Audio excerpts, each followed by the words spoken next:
The opinions expressed by the host and guest on this program are solely their own and do not represent the views or opinions of Blind United. We strive to provide diverse perspectives and discussions on our platform, but the opinions expressed should be understood as personal viewpoints and not reflective of Blind United as an organization.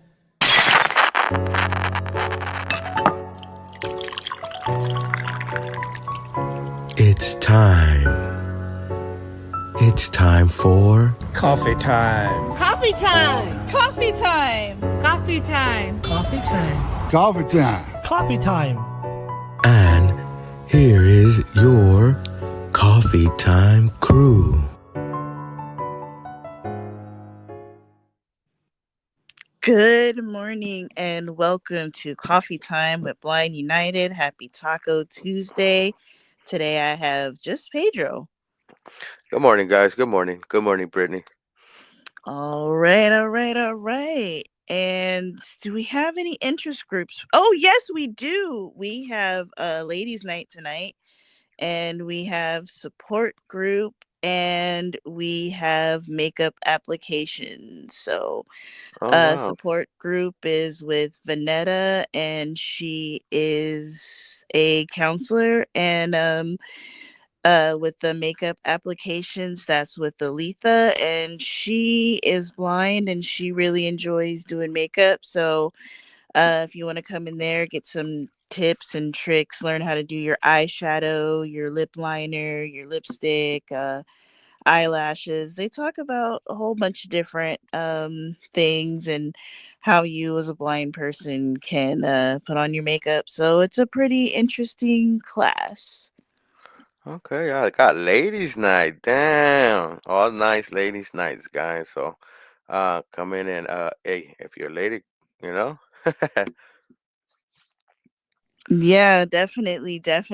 And last night, Monday we had advocacy with George Zavala, and that was a really good class. We talked about Medicaid being that they're trying to mess up Medicaid for disabled people. That's gonna affect a lot of people, you guys. So bug your Congress people.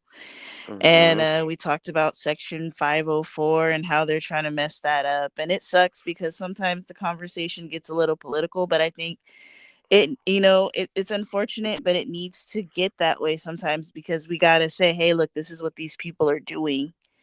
It's an important conversation to have.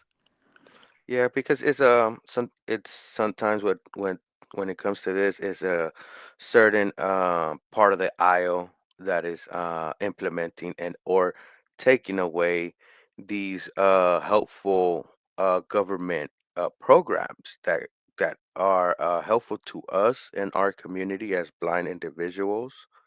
So sometimes, yes, I understand it does get a little political, but almost when it comes to programs being implemented or bills or the ADA, it's more of a government-based thing, so it can get political, and doing away with medical and affecting us as disabled people, and not just us as blind individuals, but other disabilities. Also, it's gonna affect our community in a big way.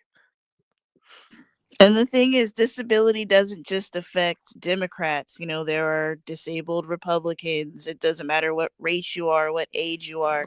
Disability affects everyone. We are all just a car accident away from having a disability. I mean, just because you're not disabled doesn't mean you won't be in the future. I mean, people are living longer, and a lot of these things are affecting a lot of people. And just because it doesn't affect you today doesn't mean it won't tomorrow, or one of your family members, one of your loved ones.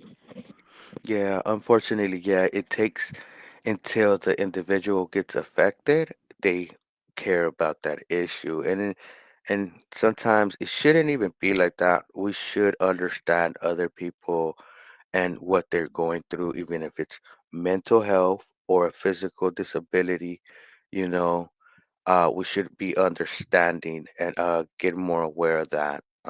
Because, you know, you can be disabled from one day to another by an accident or other type of form. No, and I agree. And one thing that George also said is we should look out for other disabilities. I mean, just because, oh, well, I'm not deaf, that doesn't affect me, or I'm not in a wheelchair. Like, you would want people to stand up for your rights as a disabled person. So, if you're going to advocate, advocate for everyone. But then Ed also talked about the importance of being a self advocate. And both of those things are important, you know? Hmm. Yeah, yeah, that is true. And George, he's a big advocator. He advocates around his city and things like that. He be up in there, you know. So shout out to George. Uh, and then what? Then you got into his tips and tricks, Jaws. This was good too. He talked about like using the AI feature with Jaws. I think that's like insert space and F1, and then you could type in any JAWS question that you have.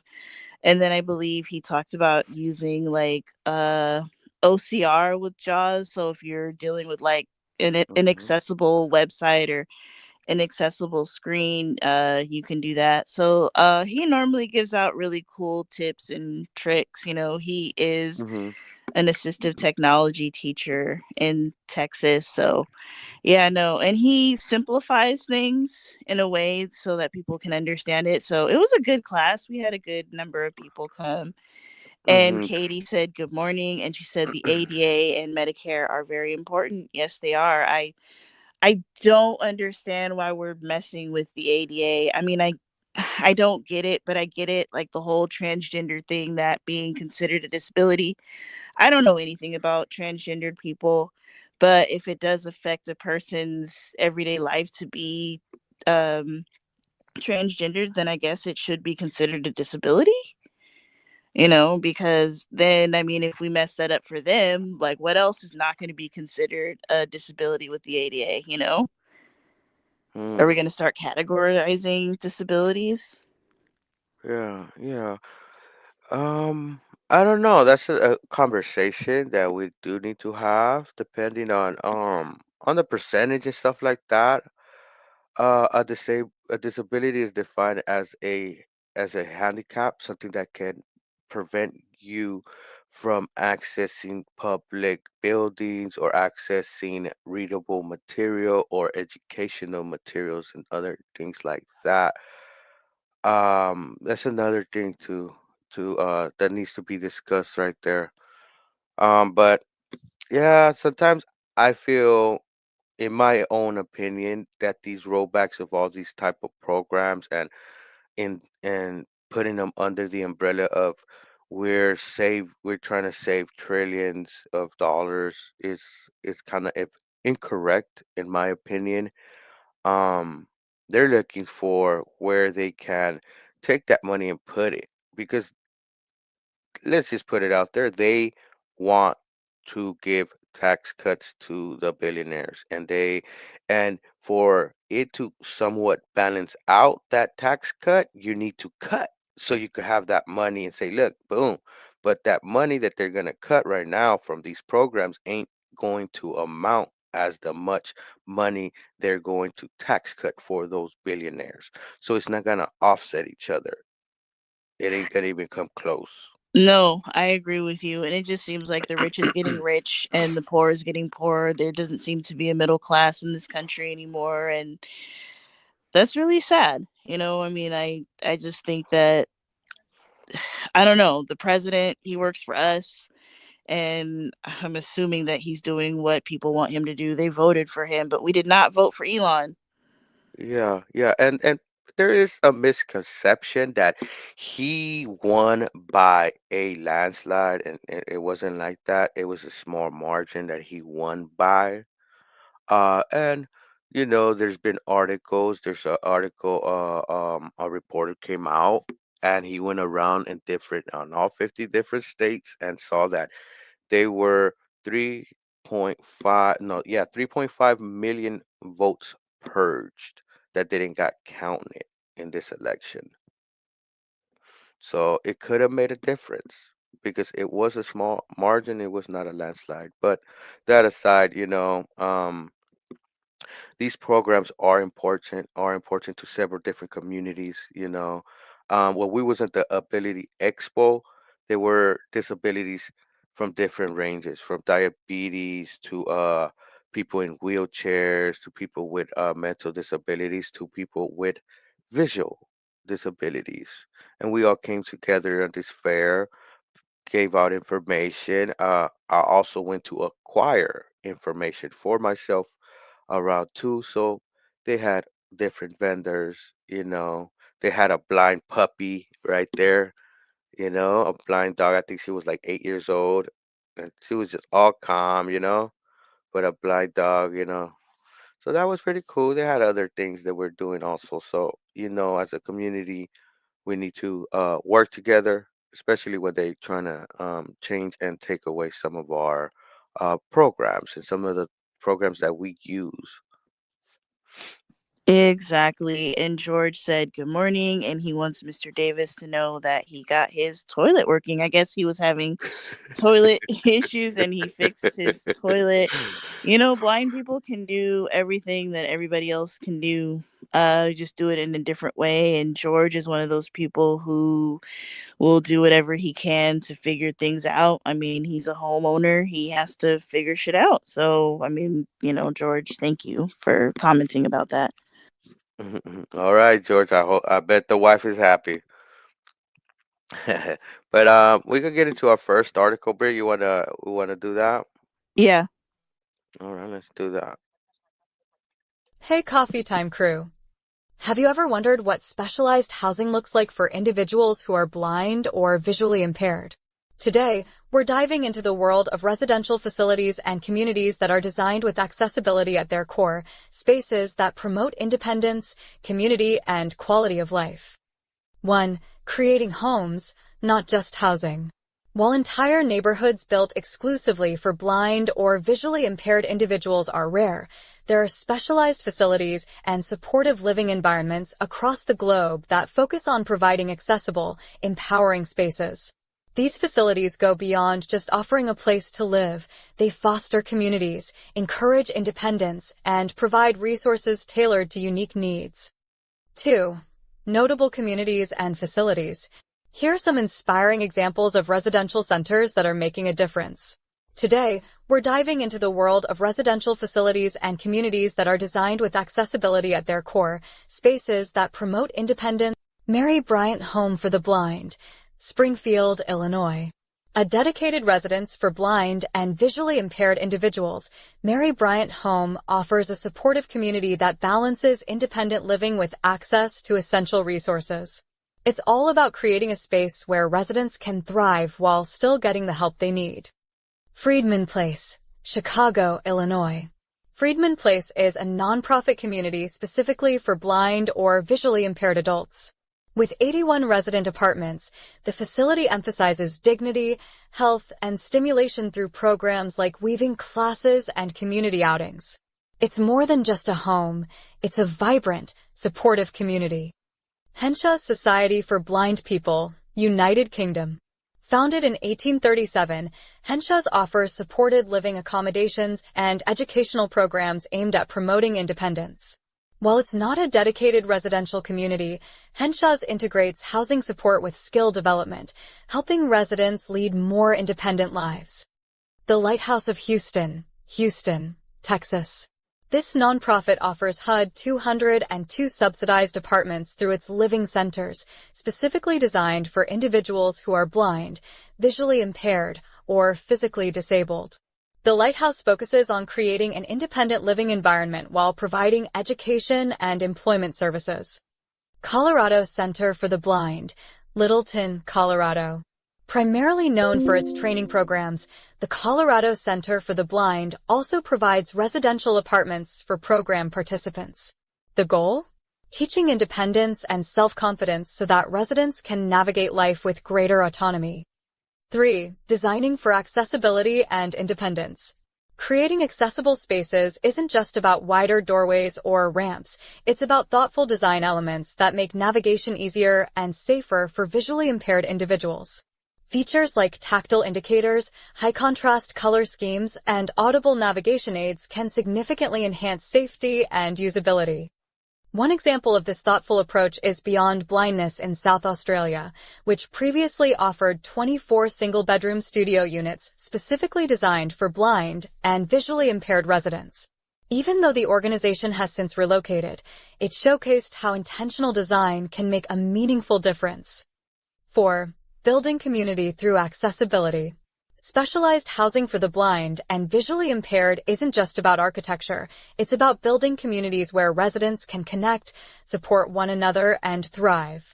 Whether it's a shared weaving class at Friedman Place or life skills training at the Colorado Center for the Blind, these facilities emphasize community as much as accessibility.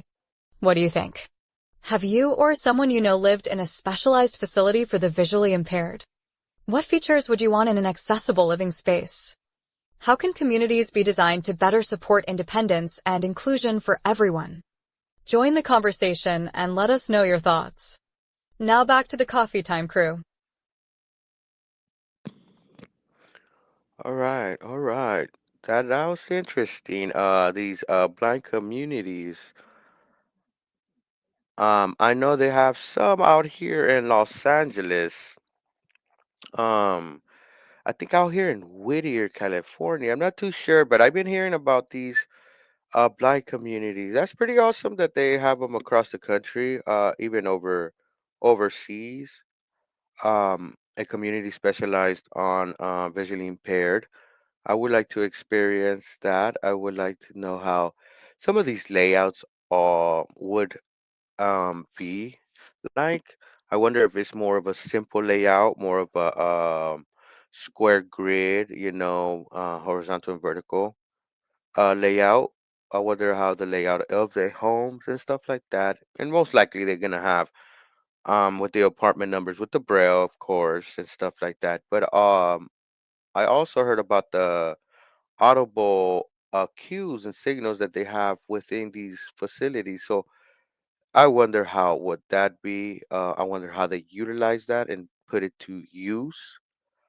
For those that would like to know what I'm talking about, those audible signals that you find in the crosswalk out in the city, they have them within the facility. So I wonder if they're more of a does they is it an audible ping or is it a indication like laundry room or you're in the lobby, stuff like that. Something audible and let you know where you're at. What do you think, Brittany, of this? I think it's great. I know that a lot of blind people, it's hard to get housing. A lot of us are unemployed and we can't really afford to get housing unless we go through like HUD or something like that. So I think that any time that you have an opportunity for people to live on their own independently, I think that's great. Maybe even have opportunities for employment. I mean, I think most of us just want to live normal lives. So any step towards that is great. Yeah, yeah, yeah, and they offer a HUD, and that's the HUD is something a program that we do depend on as disabled individuals. That's another program that has been getting cut back. Um, I was at a D DCRC, and I was talking to one of them staff members, and we was discussing the HUD program, and they said they stopped taking applications for the HUD because they don't know the future of the program for incoming applicants.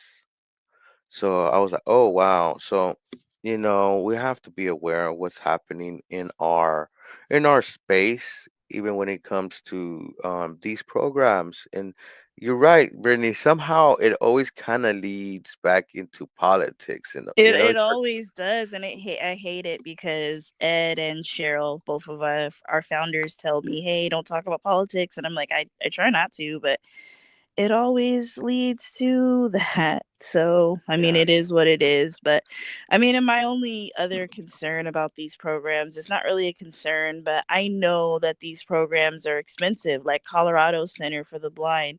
I heard that that's one of the best programs for a blind person. But if you live in California, good luck convincing your rehab counselor that you want to go there.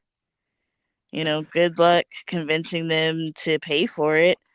Or even if you want to do DPI or Hadlin or OCB in California, like those programs are really, really pricey. So, I mean, I think that this is a great opportunity, but how many people are going to be able to take advantage of it? Yeah, yeah. Yeah, that's true. Most for us, even for equipment, have to go through the state. Different state, different programs. I know California's, they do okay. I know another state, you write down what you need, as long as it's not for what they said. For education, they give it to you. I don't know how they works, but I know somebody that got a brand new Microsoft Surface computer and stuff like that. And they were like they had to put that it was, I guess it was not for work or something like that. It was weird, but they got their different state got their program, so it's always good to look into what your state has and the resources. Right, and different states have different resources, and then it seems like it depends on the budget, like what is available, what isn't. It depends on whether your rehab counselor likes you or not, or like sometimes you really have to be a self advocate and you have to advocate for yourself and stay on these people's necks, and that's like for me, my personality, that is so hard. Mm-hmm. Yeah, sometimes as an experience going through the rehab, sometimes they push you to a certain direction, or for some people they put you in a certain direction without explaining. For myself, I wanted to go into education, but they pushed me towards a work thing. They didn't even try to hear out my plan for an education. So they put me on a work thing, so now I'm dealing with that. Um Now I have a new counselor, so I hope this will be a better experience going forward. But you do have to be outspoken. You have to put your foot down, and sometimes you're like, you don't want to say nothing. But sometimes, like someone told me, you're the one that's gonna be working. You're the one that's gonna go into this field, so you should be able to pick what you want to do. You should be able to do what you want to do because that's what you're gonna be doing for the next 10, 15, or 25 years. No, I agree, and I think a lot of times they just want to close your case, and I get that they have to answer to somebody too. Well, how many people have you gotten a job? How many people have you helped? I get that they have a boss and it's a bureaucracy, it's a whole thing. I get that in a lot of these jobs with rehab counselors, I know that they get burnt out too, Hmm. and it's a whole bunch of different factors that affects everything. Yeah, that is true. Yeah, there is a lot of factors that do affect everything. So that must, coming into one of our Zoom interest groups like the Avocation with George Zavala is a great experience to have too, because George, he's a great advocator. He lets you know how to advocate for yourself, and other things like that. So, And you then we know, also have a group with a rehab counselor, and you can talk to him and say, "Hey, how do I interact with my rehab counselor?" And he'll kind of give you some different tips on, what to say, and how to get what you need. So that's hmm helpful. yeah, that is true. That is helpful, and gives out great advice and stuff like that, and things that rehab do and do not do, because they got their guidelines too. And like how Brittany says, they do answer to a supervisor that. that is within their department. So knowing how the rehab works is a great resource to know and have. So if you're in our email list, you can look forward to that as well. Yeah, you want But to do a commercial break? yeah, we can. Let's do it. If you'd like to know more about Blind United, you can visit our website at blindunited.org. You can email us at info@blindunited.org. You can call us at 909-846-8825. You can follow us on Instagram at Blind United Interest Groups. You can follow us on X at Blind United 22. You can watch our YouTube channel, Blind United. You could join our Facebook group, Blind United Interest Groups, or you can follow our Facebook page, Blind United. Did you know that people in third world countries do not have access to canes? The You Can Give initiative gives canes to people all over the world who cannot get canes. The You Can Give initiative not only goes to these countries and gives people canes, but they give people canes and a digital recorder that is solar powered that has instructions on how to use the cane and instructions on how to repair the cane. The You Can Give initiative is a very worthy cause, giving canes to blind people all over the world. If you have a cane that you're no longer using, or a cane that's broken or bent, you can go to youcangive.org and get a shipping label, and you can ship your cane to Jimmy in Tennessee, and he will refurbish it and give your cane to a blind person in a third world country. That website again is youcangive.org. You guys, youcangive.org. I don't know. I can't imagine living without my cane. My cane has improved the quality of my life as a blind person. I know when I first started using a cane, I didn't want to use it. I wanted to be like everybody else, but it has really improved the quality of my life. So youcangive.org. There are people in other countries who don't have access to canes. There are people who literally have to go over the river and through the woods just to go to school. So please help these people out and help them Hmm. get a cane. Yep. And if you like receiving something and helping out, customscanes.com. That's custom with a K. You could find yourself a cane sheaf, a cane light.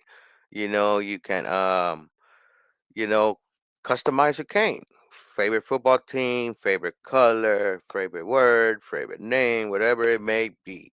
If you have a girlfriend, get her favorite color, guys. Custom canes, and that's custom with a K, so that's customcanes.com. Also helps the You Can Give initiative.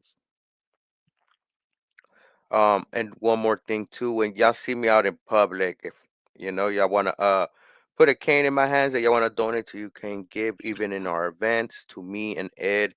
We'll be taking those in our fundraising events, and stuff like that. So let's go on to next article. This is about training centers and empowered individuals that are disabled. So let's take a listen. Hey, Coffee Time crew. Today, we're diving into an inspiring topic that highlights the power of education, training, and community. Across the United States, several outstanding training centers are dedicated to empowering individuals who are blind or visually impaired, offering life-changing programs that focus on independence, confidence, and real-world skills. Let's explore some of the most renowned centers that are shaping lives and breaking barriers. 1. National Federation of the Blind, NFB, Training Centers, Structured Discovery at its best. The NFB operates 3 premier training centers that focus on the structured discovery approach, a philosophy that promotes high expectations and independence. Blind Incorporated, Blindness, Learning in New Dimensions, Incorporated, Minneapolis, Minnesota. This immersive center offers comprehensive training in essential skills like Braille literacy, orientation and mobility, and adaptive technology. Students engage in hands-on experiences that prepare them for real-life challenges, all while gaining confidence and independence. Colorado Center for the Blind, Littleton, Colorado. At this center, students receive practical, real-world training that focuses on problem-solving and independent living. Whether it's navigating busy streets or mastering cooking skills, the Colorado Center equips individuals with the tools they need to live confidently. Louisiana Center for the Blind, Ruston, Louisiana. Known for its rigorous programs, the Louisiana Center challenges students to step out of their comfort zones. From cooking and technology to travel and personal development, the center focuses on fostering both competence and confidence. These NFB centers are renowned for pushing boundaries and helping students realize that blindness does not define their potential. 2. Helen Keller National Center for Deafblind Youths and Adults, HKNC, Empowering Dual Sensory Loss. Location, Sands Point, New York. HKNC is the only national program in the U.S. that provides comprehensive services exclusively to individuals who are both deaf and blind. The center offers personalized training in communication skills, adaptive technology, orientation and mobility, and even vocational development. The focus? Helping participants lead autonomous and engaged lives within their communities. 3. Braille Institute of America, free resources for all ages. Headquarters, Los Angeles, California. With multiple centers across Southern California, the Braille Institute offers free programs and services for people of all ages experiencing vision loss. From daily living skills and technology classes to orientation and mobility training, the Institute helps thousands of individuals navigate life with greater ease. They even offer a comprehensive library service, promoting literacy and learning. 4. Perkins School for the Blind, Pioneers in Education. Location, Watertown, Massachusetts. Founded in 1829, Perkins is the oldest school for the blind in the United States. Known for its innovative programs, Perkins offers on-campus education for children and young adults, along with extensive outreach and consulting services. The school is also a leader in assistive technology development and has a strong focus on promoting Braille literacy worldwide. 5. Veterans Affairs, VA, Blind Rehabilitation Centers, serving those who served. Nationwide locations. The VA operates several blind rehabilitation centers across the country, dedicated to helping veterans experiencing vision loss regain independence. These centers offer inpatient programs that focus on orientation and mobility, communication skills, daily living activities, and adaptive technology. The goal? To support veterans in achieving a realistic level of independence while honoring their service. Why these centers matter? These institutions go beyond teaching basic skills.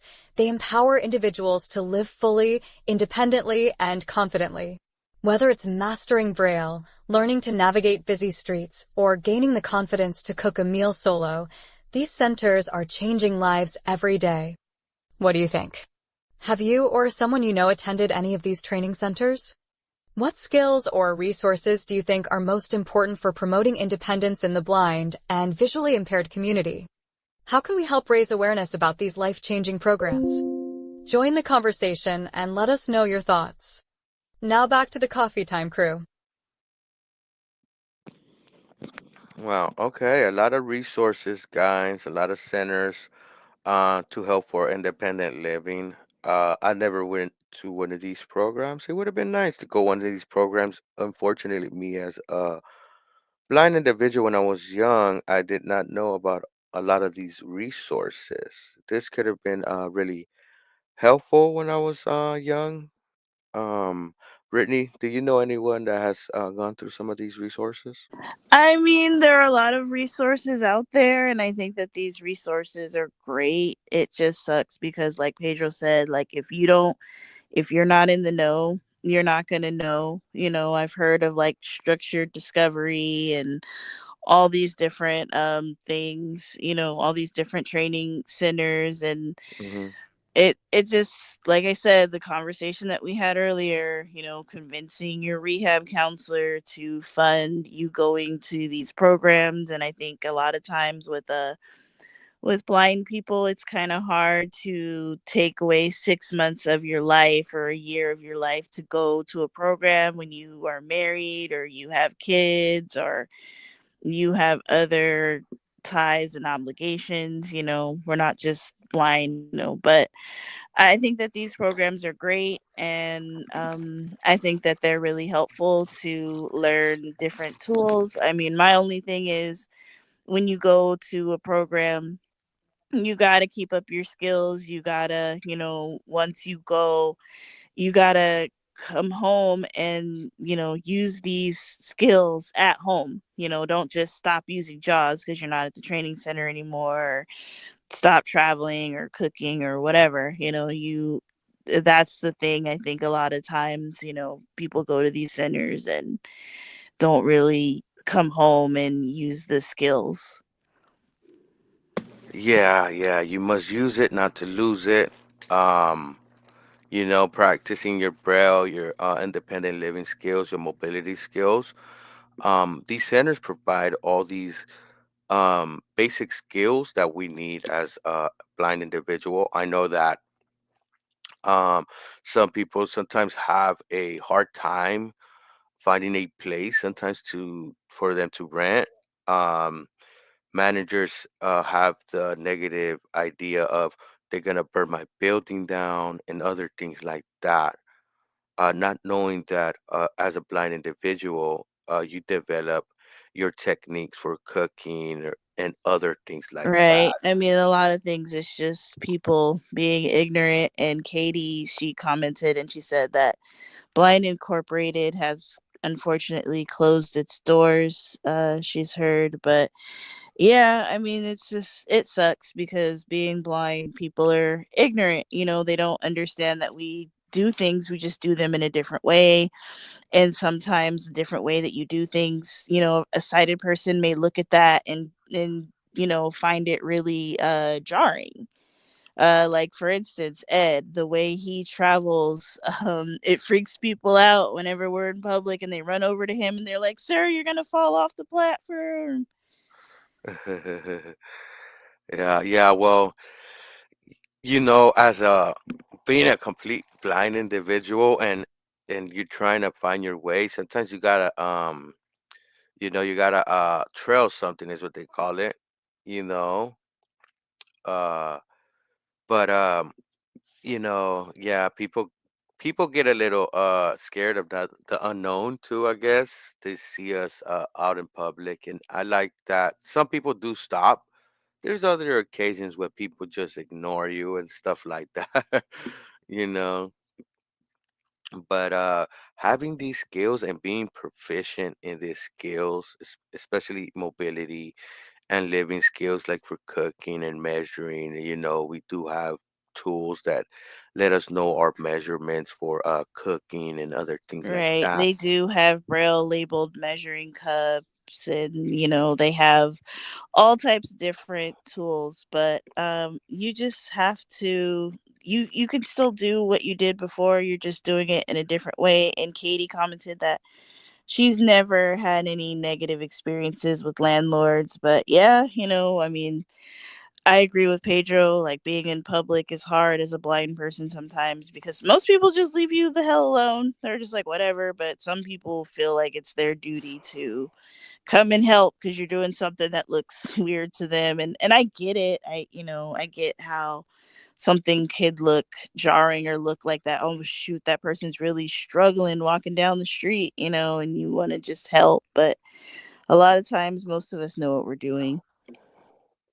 Yeah, yeah. And yeah, it's true. And sometimes it might seem like we're hitting little corners, and for someone sighted, it seems they'd be like, "Oh man, they should just walk like this." But as a complete blind person, sometimes you're exploring an area. I like to kind of explore an area too, so I could kind of know my surroundings too. And with the artificial intelligence being on our devices now, I just got access to the live AI on my Meta glasses. So even with these technologies, there's new ways of doing things too. What is y- live AI for those who don't know? Live AI, instead of telling your Meta glasses to look and tell me what this is, and it takes a picture, it actually opens up a video and audio feed directly to Llama. That's the Meta AI within the Ray-Ban glasses. And you can have a conversation of what's in front of you, what you're holding, without continuously saying, "Hey, Meta, start live AI." You just have to say it once, and then you could say, "Hey, Meta, stop live AI," or hold your side pad for a second or two, and then it will stop. You can also pause it, you know. But I was doing laundry and I was testing it out. What is this? What am I holding? And you know, just what technologies. Just remember to double check your stuff. But it was pretty cool. It was pretty cool. I need to continue messing with it. Put it through the ringer and see what it So can do. basically, you can just have it do a video feed, and whatever it sees, it'll just tell you. Mm-hmm. So, like, if you're doing laundry and you pick up a shirt, it'll be like red, blue, whatever. Yeah, yeah. It continuously talking, and then you could say, "Well, what am I holding?" And it will say, "Oh, you're holding this and that,"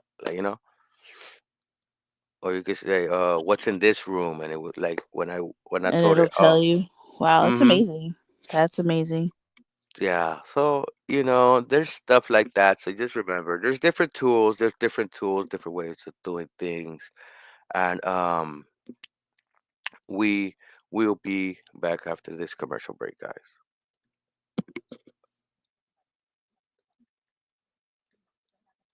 Do you need assistance with iOS? Or are you curious what iOS is? Perhaps you're seeking tips and tricks on how to use JAWS on your Windows machine? Or maybe you would like to participate in our popular support group led by Dominic? Or maybe join us for movie nights on Friday where we watch and discuss the movie of the night? For more information, please email us at info@blindunited.org. Once again, that's info@blindunited.org. You can also follow us on Facebook for real-time updates and community interactions. We look forward to connecting with you. Do you need to talk? Are you struggling with your mental health? Are you struggling with substance abuse issues? Call the Orange County NAMI Warm Line. That number is 877-910-9276. That number again is 877-910-9276.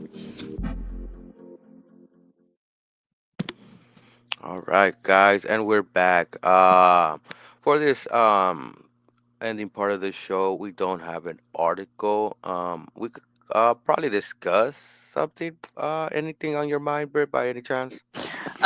Just write to your representatives and tell them not to mess up Medicare. It affects everybody. It's not just black and brown people. There are poor, disabled people, every color, every age, every religion, every political persuasion. So, Mhm. I mean, talk to Hey, these people, email them, call them. They work for you. At the end of the day, they would not have a job if it weren't for you. So, hey, mm-hmm. let them know. Yeah, yeah, and one of our senators from one of our popular senators, I should say, has a new tour. He's calling it the oligarchy tour. Bernie Sanders. I've seen some of the videos of him walking in the room, and oh man, thousands and thousands of people are showing up for his tour. Um, you know, and I believe in our democratic side, we might need to adjust our leadership. If you're not able to obtain the public light like we have with our some of our young representatives and stuff like that, like AOC, Jasmine, and a few others. Look at Bernie Sanders. Right now, we don't really know who is the leader.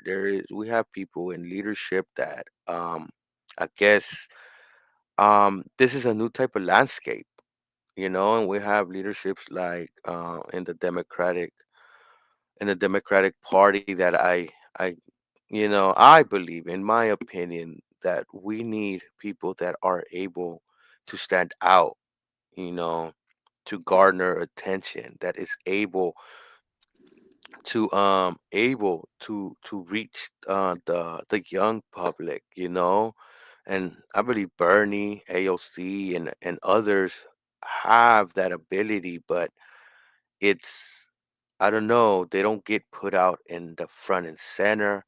I see in the right when they have an upcoming voice, an upcoming person that's making got eyes on them, they push them to the forefront, they push them to the front, they put them in front of you.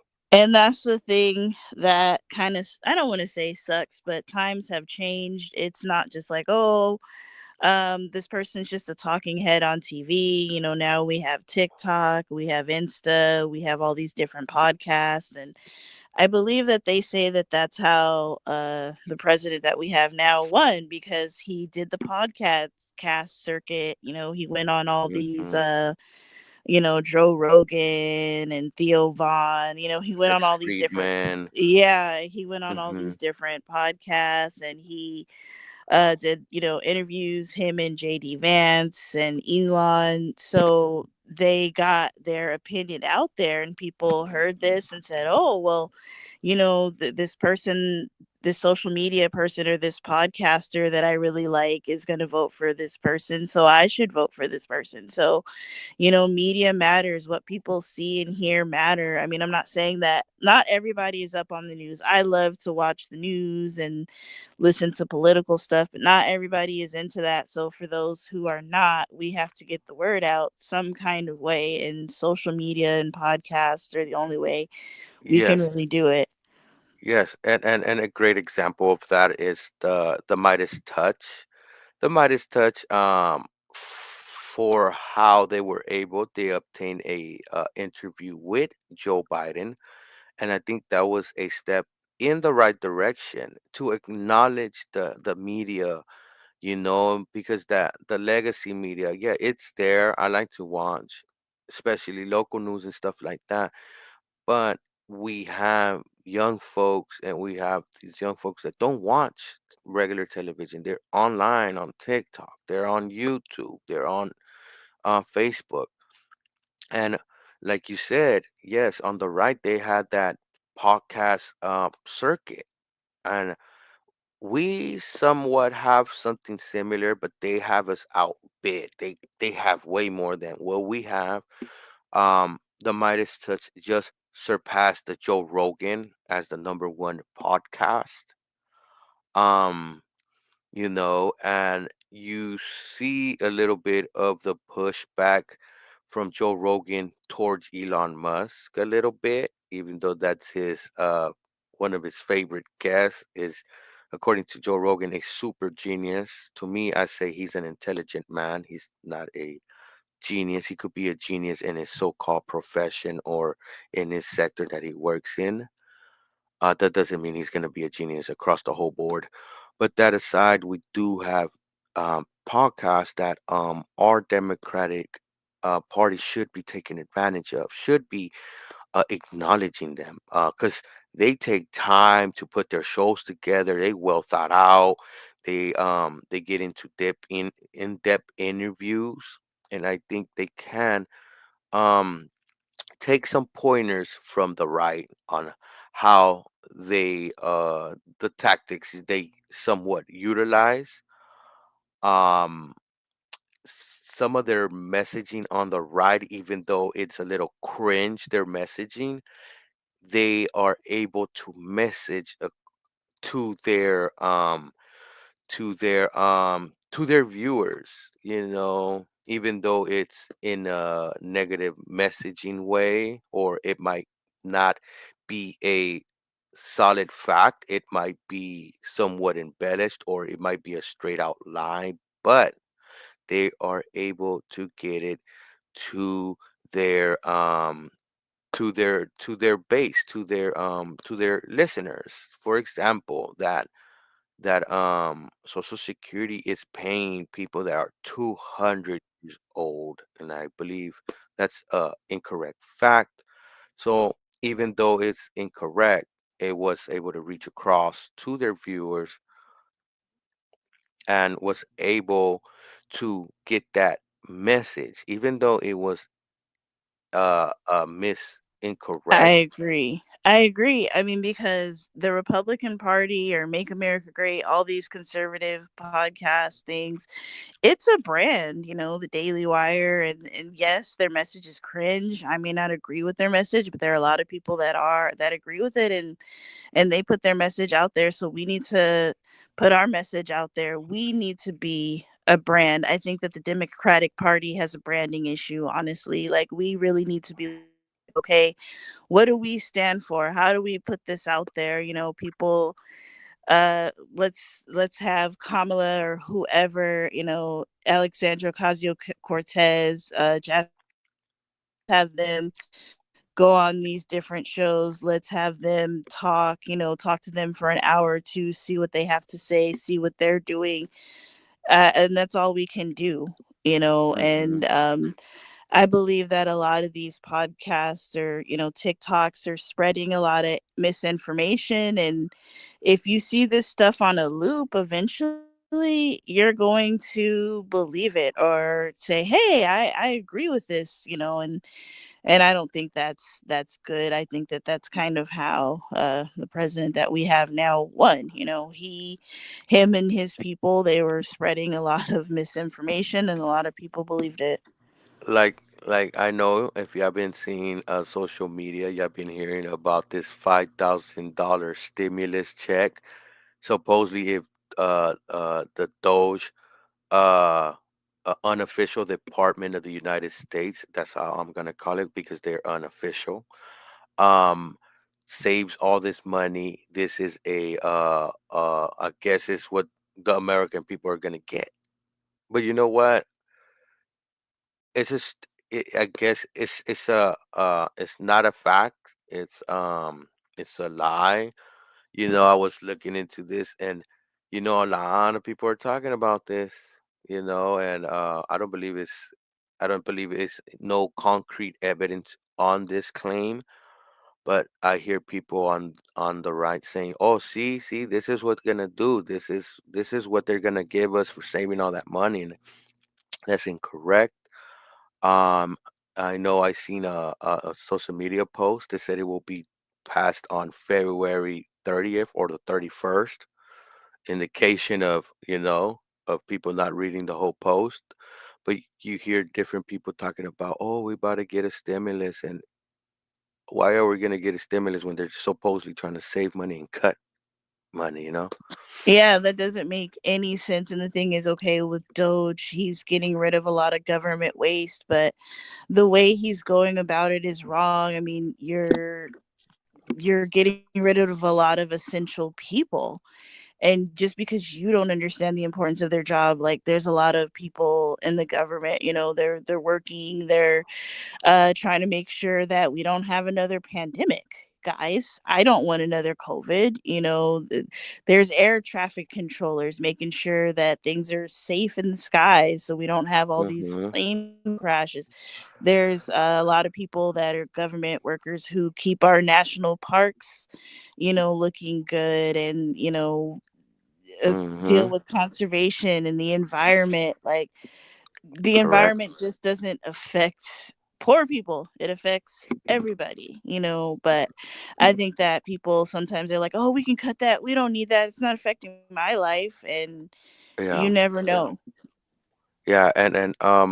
You cutting these programs, like, for example, let's say the national park programs. You cutting the national park programs, but then again, you have the same person, the president that's elected, saying our home, our American home looks like trash. But why are you cutting these programs? Right? If you think this is what is happening, you wouldn't cut programs. You wouldn't vote against infrastructure building for the 21st century, like the Build Back Better plan that all Republicans voted against. The 21st century uh highways were going to get built so much. It was going to be over $1 trillion into infrastructure, our bridges, our public network, to bring them up to the 21st century, even for our educational department, even for schools. And that's where we're missing. If we want to create more jobs, we need to invest in our home, not overseas. Exactly. Like, why are we getting rid of the Department of Education? I don't think a lot of people know what the Department of Education does. And I guess they don't understand how important it is. Oh, let's just, have the states do it. Well, the states are the ones who do decide, the curriculum, and they're the ones in charge of like the schools and stuff. But the Department of Education does, like, just come on, you guys, like, Yeah. know what it is that you're getting rid of. Yeah, the Department of Education is across the whole United States to make sure that all the states are around the same criteria, to meet the same criteria, their students, to make sure their students are being educated across the whole board, not just in one state, they being taught one thing and another state they're not being taught that program, or those history lessons, or the things that happen in history. Also, if you're indulged and you're saying that we don't have smart Americans, and that's why you need to bring have this other program to bring immigrants to work for you, why are you cutting the education department if you need smarter individuals? And if you were about America, you will push for more education. You I know, don't think they want Americans to be educated. I think that the reason why they won is because people are not educated, mm-hmm, honestly. And of course, you don't want the masses to know what's going on. That's mm-hmm. the way I see it. And Tisha said that she agrees with you, Pedro. She doesn't think we're going to get a stimulus, but um, You see? regardless of whether you're Republican, Democrat, I don't care. Do your research, know what you're talking about, know what you're representing. Just try. I mean, I know it's hard because a lot of us have school, family, work, whatever, but it's important to know what we're doing. Yeah, an email, a voicemail, a letter. You could go old fashioned, snail mail, signed by you.